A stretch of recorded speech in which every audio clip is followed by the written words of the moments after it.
Assalamu alaikum. This is a clarification of some points in the previous video, and it's more or less an introduction to the next one. I had mentioned Israel. You know, the name Israel is Arabic, and it means those who fight in the way of Allah. They were chosen. That's why their name is very expressive. They were chosen to fight in the way of Allah. In other words, monotheism.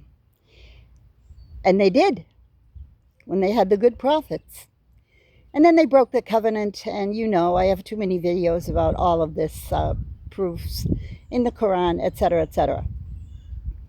But when I was mentioning my husband's names, I wanted to clarify something.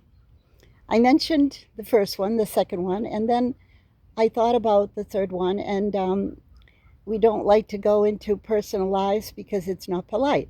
However, being still married to him, I don't have his name because in Islam, we do not change our names. And this is why I'm making this little added video. You're always your father's daughter. And in no Middle Eastern Arabic country, and I'm not so sure about the Eurasian, you know, the majority of Muslims are Indonesian, etc. I'm not so sure about what they do, but I do know the Italians don't do it either. They use both names. Anyway, getting back to myself, I always knew I'm not supposed to take my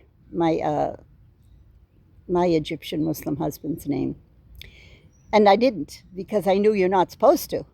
But for some odd reason, some cultural imperative here, all of the converts take their Muslim husband's name. And I don't know. I mean, I don't know why the imams are so silent on this, because it is not, it's your prerogative. It is not obligatory for you to do this in America. But when immigrants come over, they have a lot of misinformation. Let's just put it that way. I'll give you a little example. When my son came over and he was applying for his first Social Security card to get a little mini job when he was 15, and I went with him to the window, and she said, "Oh, your name's too long. We can't put that name there. It's too long." And I was standing there. And of course, I hadn't spoken yet because my son could speak perfect English, and he was speaking for himself. He was 15. And I was waiting to see what sort of a posture she would use with my son and how many lies she could tell. So he tried to explain, well, you know, you don't have to put all three names. You know, it's my name and my dad's name and his dad's name. And so he wrote out part of it. And she said, no, that's still too many letters. So I said, excuse me, one moment, please, like a telephone operator. I said, how on earth are you dealing with the people from Thailand and Sri Lanka and Bangladesh and all of these countries that I know these people, and they have the Social Security names written out in full? Well, of course, you know, she was embarrassed and quickly covered up her mistake by doing, let's say, a modicum of what was necessary for my son's long name without having to change it, which they do, by the way. You know, I'm telling you, names are a big deal. They mean something. So you have to pay attention to names. For instance, you have to wait for my next video for this one, though, but I'm going to talk about the things like the Zabur of Daoud, the Psalms of David. Yes, pay attention to the names. So getting back to the issue here, yes, I have to change my name. Why haven't I changed my name? Why is not my tribal Irish name written out anywhere since I was young? Well,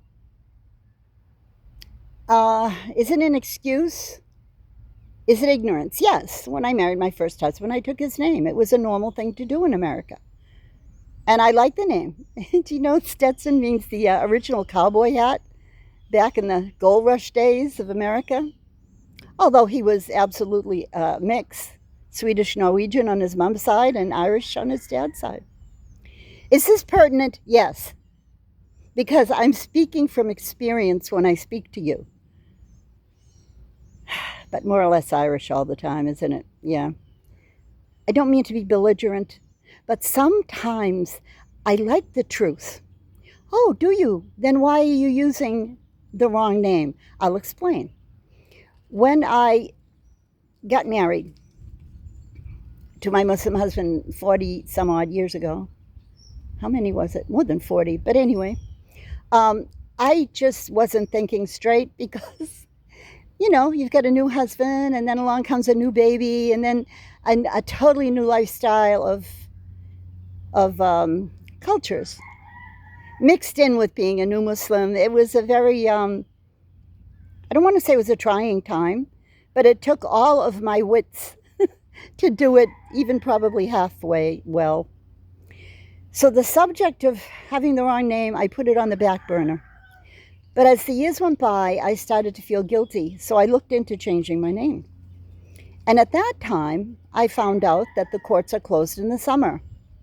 Well, you had to do it in person. No, you couldn't do it well, I didn't even have a smartphone in those days. I don't think they had any smartphones. My husband had one, but it was it's like a box. It was a Nokia. And no, the average person did not have these that we're holding now. And so they told me I couldn't do it unless I would come in person. And they couldn't do it in the summer because they were on vacation. You know what they do, the justices or the law, whatever they call themselves. They weren't available. So I said, okay, there I have an out now. Well, I guess I'll just have to wait for another time, more appropriate. The years went by, years and years and years and years and years of, how many years was I in Egypt? 25? Then I was able to come home in the summer because my son was no longer tied to an Egyptian school system. He was a grown-up man. So couldn't I then have done due diligence and changed my name, seeing as I was living in America? I can't blame anyone but myself. Well, first of all, it's costly. And second of all, then you have to go through all of these formalities. You have to gather up papers and etc.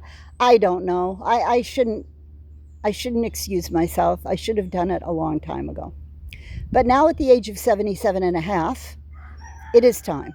I am here in America. I am able to do it now. So how can I be making a history channel and looking for veracity when I'm not even doing it myself in my own personal life? I'm not even saying that my name should be Diane Breslin, Breslin. But it's not pronounced Breslin, is it? It's pronounced Breslin with a Z. Well, why is that? Here comes the good part. My mom once told me that they used to change everyone's name at Ellis Island, coming over from the Statue of Liberty, entering into America. And they even changed her grandfather's name. I don't want to go into this. This will be in the History Channel because it's too interesting to gloss over. But she did say that her father-in-law told her that they changed, the correct spelling should be Breslin with a Z. And they changed it to Breslin with an S. It's her father-in-law telling her this. Well, I know that that's a famous name in Ireland. So when I was there, I went there twice, 2 years in a row. I went to Northern Ireland, I went to Southern Ireland, and I saw it spelled with an S everywhere. But in fact, this should wait for the History Channel. I'll just give you a little hint so you'll see how much you're going to love my History Channel. Baraza means to be boldly in your face, not of the norm. It's in the Quran all the time. That is. And it is an Arabic word. Now, this will be a little bit religious, but one of my great scholar teachers said to me, Of course you're Baraza. Of course you're Barazilin, because that is who you are. One of a kind and a little bit in your face. That is. I said, well, wait a minute. How do these names get changed? What's going on?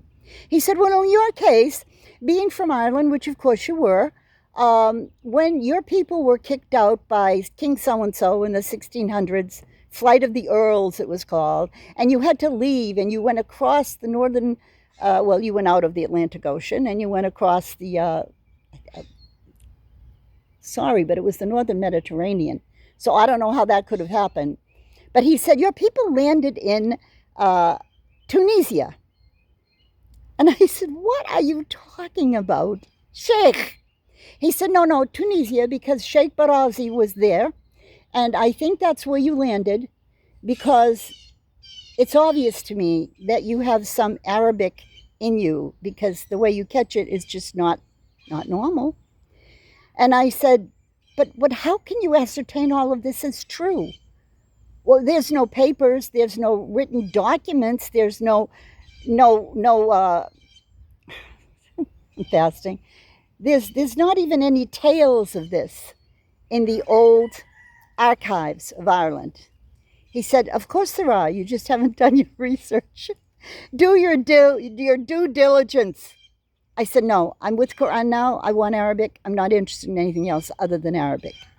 He said, well, then I guess you're just going to have to understand that I have done a lot of research on names. And your name is obviously supposed to be Breslin, with a Z, not with an S. And I said, oh no, now what am I going to do when I go to change my name? We'll have to think about that one. You know my sister, my atheist sister, she said, you don't have to do any of that. You just change everything. You just write what you want. You get your new passport.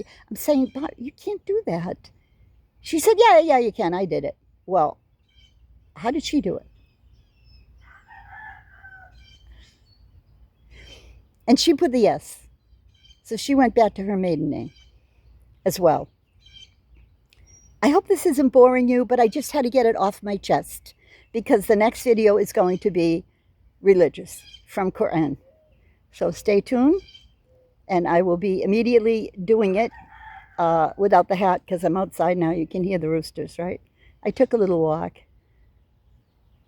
Assalamu alaikum wa rahmatullahi wa barakatuh.